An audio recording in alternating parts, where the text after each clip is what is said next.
迎持续锁定的是9点热话题，我是詹淑涵。首先要看到的是准丹纳斯台风呢，现在各国都预估路径原本是有一点分歧，不过周五的下午各报几乎呢都向西来修正，几乎是一致认为可能会从海峡往北来走。专家认为仍然不排除登陆台中到台南一带。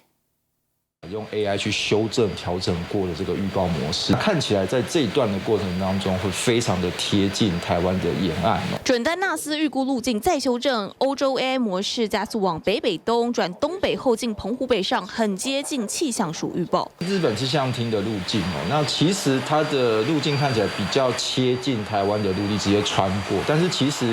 这也是预报的误差范围之内。果然，日本气象厅新一报也西修，原先预估高屏登陆宜兰出海，周五下午3点的版本，又改成进澎湖西侧海面，沿台湾海峡北上。欧洲模式则是西北，再往东北偏折到台湾海峡后往中国大陆移动。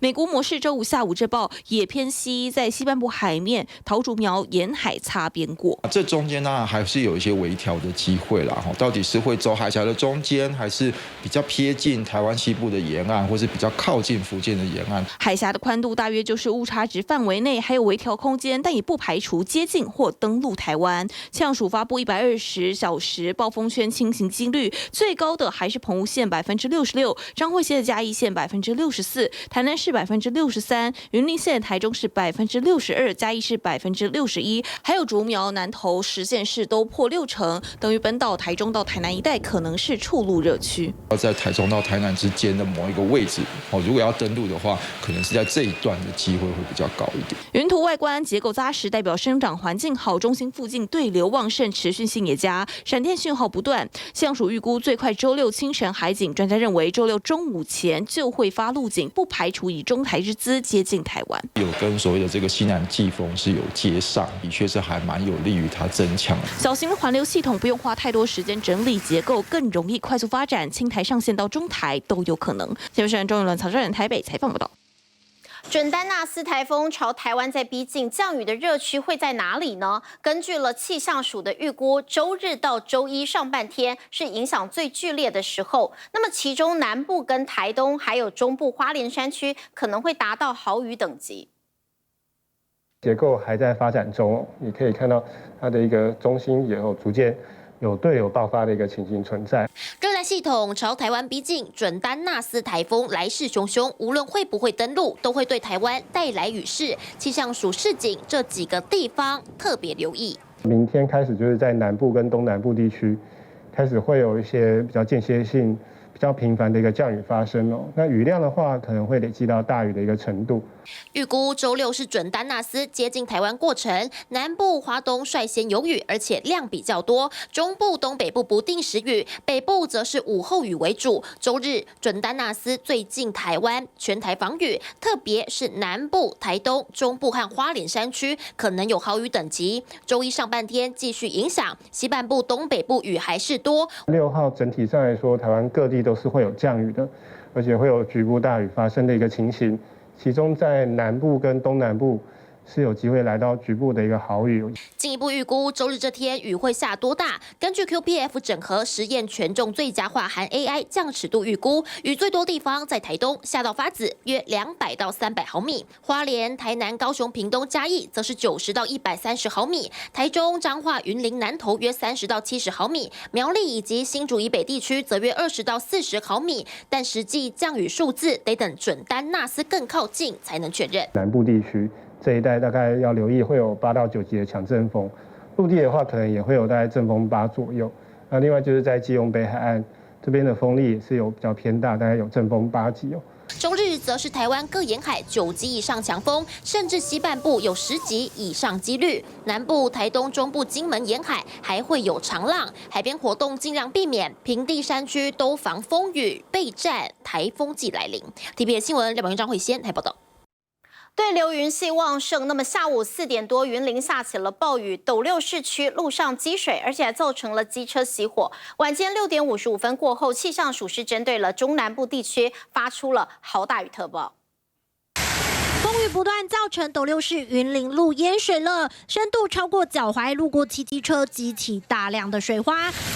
低洼处更有停放机车，前方半个轮胎都泡在水里。突如其来的大雨也造成了机车抛锚，让骑士回不了家，只能先躲在骑楼等雨停。我要回家是刚好这一阵大雨，是不是？对啊，刚好没有雨啊，现在有路人好心。午后对流旺盛，下午气象署针对了云林嘉义发布豪雨特报，所幸晚间雨势渐渐变小，没有传出伤亡的灾情。而对流云系持续往北发展，气象署在晚间的6点55分过后，再针对苗栗山区、台中、云林、嘉义县市以及台南、彰化、南投以及高雄山区发布了豪大雨特报，还有大雷雨即时讯息。台中市区天空持续打雷，有店家前方道路出现积水，老板连忙清理水沟盖，避免水越淹越深。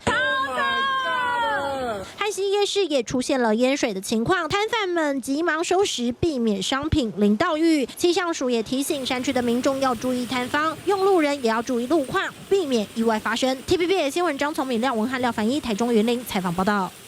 好，刚刚看到是淹水，差一点回不了家了，这是可能没办法出去玩，因为台风可能侵台的关系之下，原本要迎接暑假第1个周末的小琉球涌现了退订潮，因为加上的是东流线的航班，有的周五下午就会停航。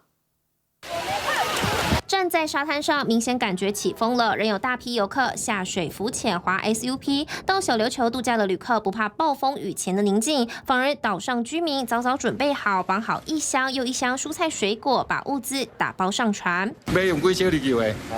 嘿，风台要来，量敢有增加？有啊，给到1倍啊。很大的影响，全部都退了。哦，全部都退光了。对啊，不然没有船开啊。陆续接到退订电话，暑假第1个周末就遇上热带性低气压，担心变成台风搅局。东流线公船率先宣布，因为风浪不佳，周五下午3点开始停航，其他民营船则是周日全日停驶，有旅客行程大乱。对啊，很扫兴呢，怎么会这样？本来要3天2夜的。那就大家多住几天。也有旅客很乐观，不如多玩几天。而同样是消暑圣地的垦丁，天气很晴朗。周五下午 check in 的旅客挤满饭店大厅，还有不少人是退订小琉球，改到垦丁游玩。反而饭店目前接到不少的来电，是原先规划到小琉球等外离岛的旅客，那考虑到天候的因素，所以转单到垦丁来进行度假。截至目前，整体订房状况维持稳定，尚未出现明显退订潮。垦丁天气暂时不受影响，不过海岸线还是避免游客靠近。而车城海口港周末2天有音乐派对、高空烟火、乐团演奏，目前也是如期举行，也会观察准台风丹纳斯的动向，随时因应调整。TVBS 新闻叶凤达屏东报道。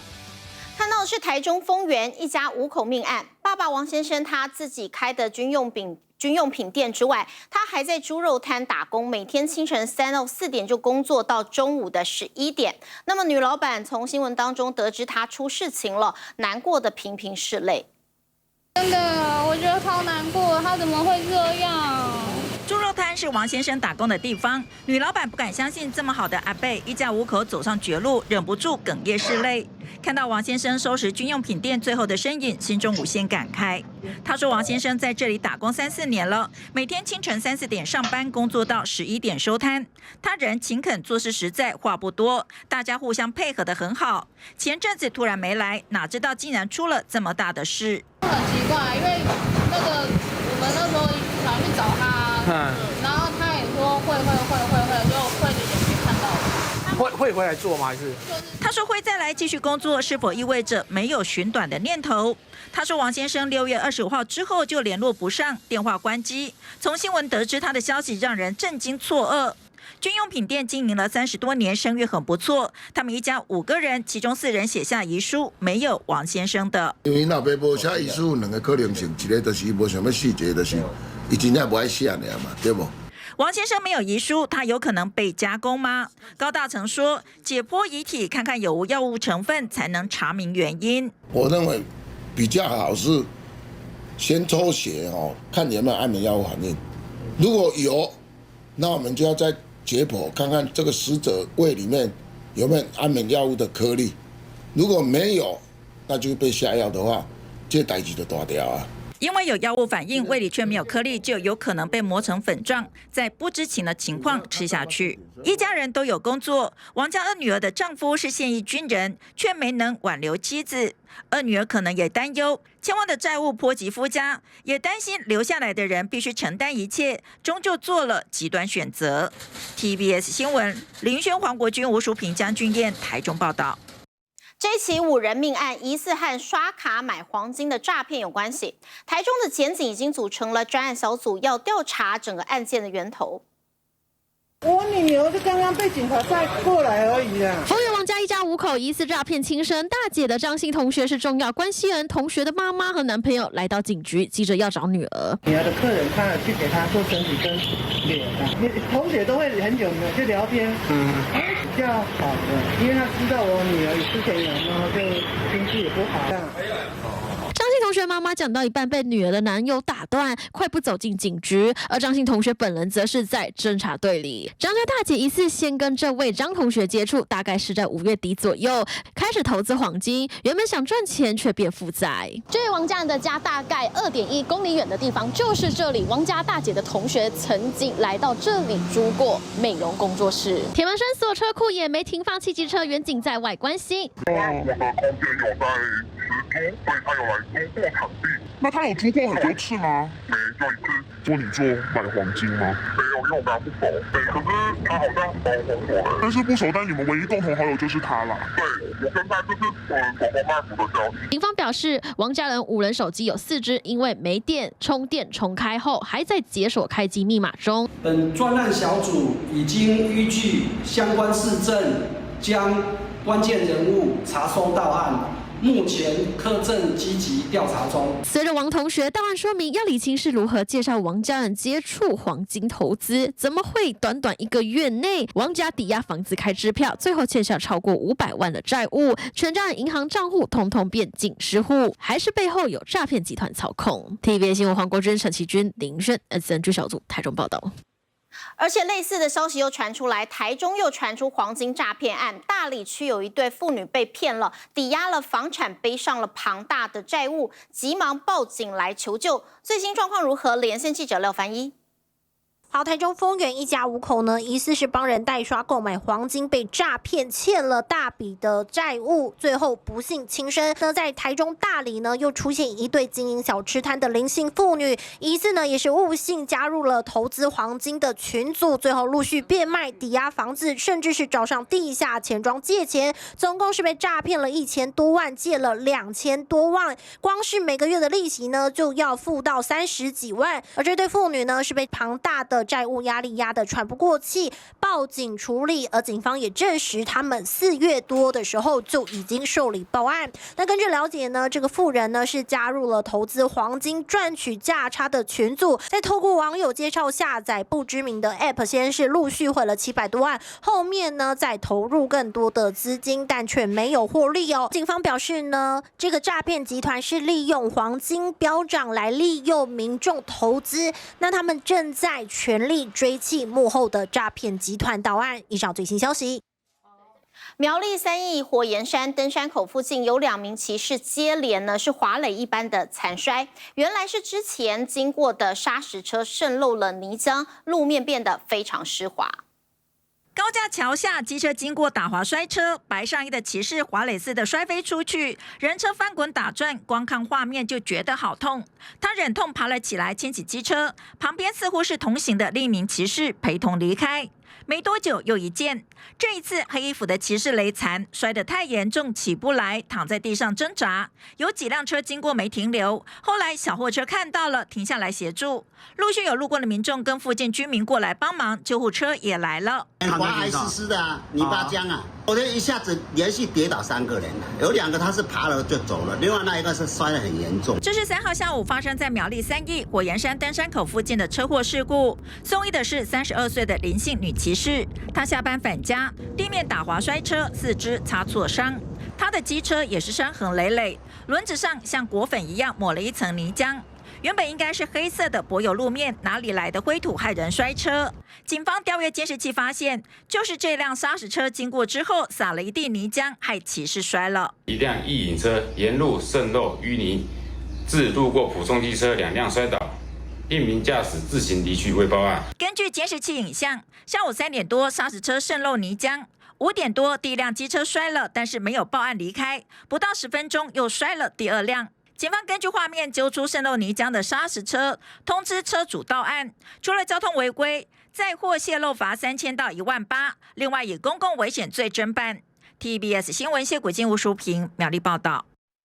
同样是一个疏忽酿成了大祸。桃园的大园区昨天下午有联结车的驾驶忘记关上了货柜车的车门，结果直接开上路，撞断了电线杆，还爆出了闪电一般的火光，货柜也侧翻了，压毁路边5辆车辆。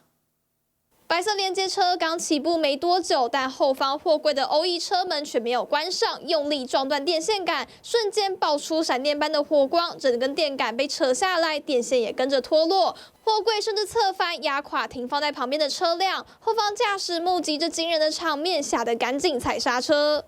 听到声音的时候出来看，我们公司的车5、6台都被波及到，车好端端的停在外面，却受到波及，真的好衰。台电人员忙着在现场抢修，事发就在3号下午2点多，桃园大园区水源路往航城路2段方向。当时58岁中性驾驶来仓储载货，要离开的时候却忘记把货柜的OE车门关起来，直接开上路，结果撞断电线杆。这一撞造成大园区1619户停电，台电紧急抢修，虽然1个小时后大部分都恢复供电，却还有64户长达9个小时没电可用。大热天没冷气吹，在深夜11点多才终于复电。不慎扯断电杆，并波及路旁5台车辆、工厂及灯杆，现场无人受伤，警方获报到场处理，中南9测值为0。驾驶一时疏忽酿成大祸，这下还得面临电线杆和受损车辆的高额维修费。TVB 新闻廖敦义、陈亚彤桃园采访报道。想看最完整的新闻内容，记得下载 TVBS 新闻网 APP。